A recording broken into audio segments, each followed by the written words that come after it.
न्यायमूर्ती संदीप शिंदे समितीकडनं ज्या 58 लाख नोंदी शोधल्या गेल्या त्यातल्या मराठल्या वाड्यातल्या सुद्धा काही आहेत. इथून पुढे नोंदी शोधण्याचं काम होणार आहे की नाही? आता ज्या शोधलेल्या आहे त्याच्या आधारेच जसं म्हटलेलं आहे जी-आर मध्ये की मराठवाड्यातील मराठ्यांना म्हणजेच कुणबी नोंदी सापडलेल्यांच्या गावातील रक्ताच्या नात्यातील कुळातील लोकांना गृह चौकशी करून मराठा कुणबी आणि कुणबी मराठा प्रमाणपत्र देण्यात येतील. ती प्रक्रिया ही त्या जी-आर मध्ये सांगण्यात आलेली आहे. म्हणजे प्रमाणपत्र देण्यास ओबीसीचं किंवा कुणबीचं किंवा मराठा कुणबी कुणबी मराठा प्रमाणपत्र देण्यासाठी सक्षम अधिकारी तलाठी ग्रामसेवक आणि कृषी सहाय्यक अधिकारी यांची समिती गठीत केली आहे. तसंच आताचे शेतकरी भूमिहीन किंवा बटाईनं म्हणजेच वाट्यानं शेती असल्यास 13 ऑक्टोबर 1967 पूर्वी त्यांचे वंशज शेतकरी असल्याची नोंद असल्यास किंवा यापूर्वी कुणबी प्रमाणपत्र मिळवलेल्या व्यक्तींनी आपल्या नातेसंबंधातील व्यक्तीला प्रतिज्ञापत्रावर लिहून दिल्यास त्याला ओबीसी प्रमाणपत्र मिळणार आहे असं जी-आर मध्ये म्हटलेलं आहे. हा जी-आर जर का लागू झाला असेल आजपासून तर लगेच अशा नोंदी सापडल्या तिथे त्यांना प्रमाणपत्र देण्याची प्रक्रिया सुरू होते. प्रश्नच नाही. त्यांना ते द्यावंच लागणार. हा शासन निर्णय आहे. ही संविधानिक प्रक्रिया आहे. त्याच्यामध्ये तुम्ही फक्त शासन निर्णय वाचला. त्याच्या वरच्या 5-6 ओळी जर तुम्ही वाचल्या तुम्हाला लक्षात येईल. भटक्या जाती जो कायदा आहे, मगाशी मी सांगितलं. बरं 2012 म्हणूया आपण. हां. 2000चा कायदा आहे. आणि 2000 आणि त्यामध्ये सुधारणा 2012. हां.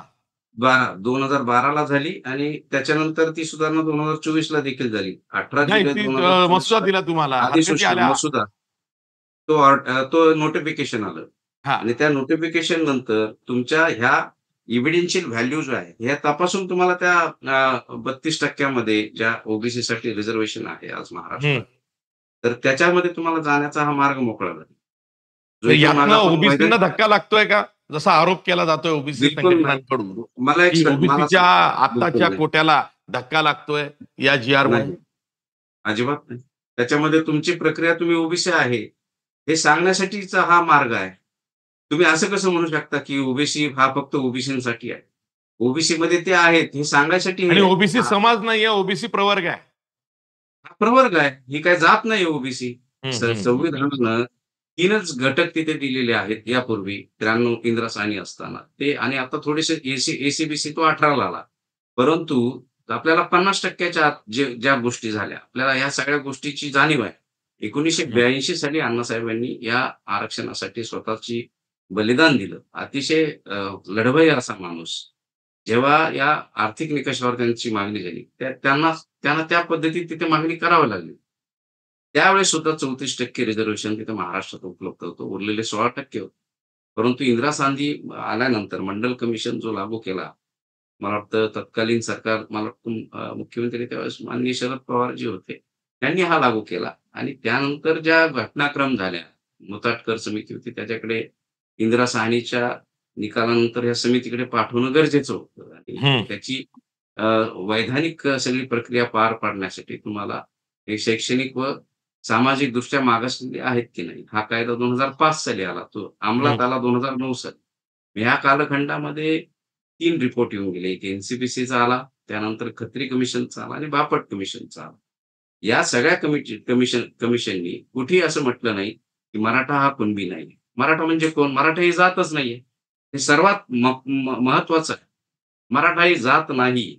मराठा हा एक शब्द आहे. मराठी बोलणारं लढवय्या असा हा वर्ग आहे सगळ्या भागामध्ये.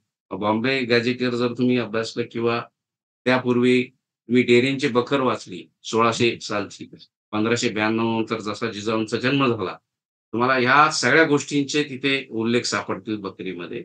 आणि ती काय, मी मागच्याही व्हिडिओला एका सांगितलं होतं की ही बखर ही हिस्टॉरिकल हा पुरावा आहे. तुमचा आणि माझा आज वाद होणार आहे हे त्या बखरकाराला तिथे माहित नव्हतं. याची मूळ नोंद तुम्ही आजच्या शो मध्ये घेतली पाहिजे. त्याला हे काय माहित नव्हतं की आज याच्याबद्दल वाद होईल बरं का, त्यानंतर आता हे असं काहीतरी गडबड होईल बरं का, मग आपलं काहीतरी महत्वाचं लिहून ठेवू, असं नसतं. ते त्यावेळी लिहिलंय आणि ते लिहिलं गेलंय, ते सापडलंय. त्यात असं म्हटलंय त्यांनी, बाबाजीराजे विठूजराजे हे कुणबावा करत होते, शेती करत होते, बैलगाडी हाकत होते. हे कशाचे लक्षण आहेत? बैलगाडी काय इथं अंबानी अदानी किंवा त्यांचे पूर्वज हाकत नव्हते.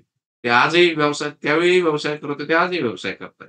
आपण हा व्यवसाय करत होतो ज्यांच्याकडे त्या सगळ्या गोष्टी आढळतात. शेत, खळं, आलं का लक्षात? तर हे त्यावेळी त्यांनी लिहून म्हणजे तुम्हाला ठेवलं. असं म्हणायचं की मराठा ही जात नाहीये, पण कुणबी जात आहे. हो, 1902 नंतर वेदोक्त प्रकरणानंतर ह्या सगळ्या गोष्टी सुरू झाल्या आणि मराठा म्हणून स्वतःला म्हणून घेण्यास अभिमान बाळगायला लागले लोकं. त्यामुळे शाहू महाराजांच्या ह्या प्रकारानंतर, राजश्री शाहू महाराजांच्या ह्या प्रकारानंतर स्वतःला मराठा 1902 ते 1942 पर्यंत या सगळ्या गोष्टी घडामोडी घडत होत्या 52 पर्यंत. आपण त्याच्यात जास्त लक्ष दिलं नाही. आता एक भटक्या विमुक्त जातींचा एक 2008चा एक जी-आर आहे. कागदपत्र आठवून येत नाही, फाटलेत, तुटलेत, जीर्ण झालेत, जळालेत. मग तिथं लागू शकतं. तर ह्या अ, वंचित अशा जो मराठा वर्ग आहे, जो शेती कुणबावा करतो, त्याच्यासाठी तुम्ही एवढे निकष लावणार, असं चालत नाही. निकषाप्रमाणे तुमच्या सध्याच्या व्यवस्थेप्रमाणे, कायद्याप्रमाणे यांना स्वतः कुणबी आहोत हे सिद्ध करण्याचं तिथे प्रावधान आहे. तेच दादांनी तिथे अधोरेखित केलं.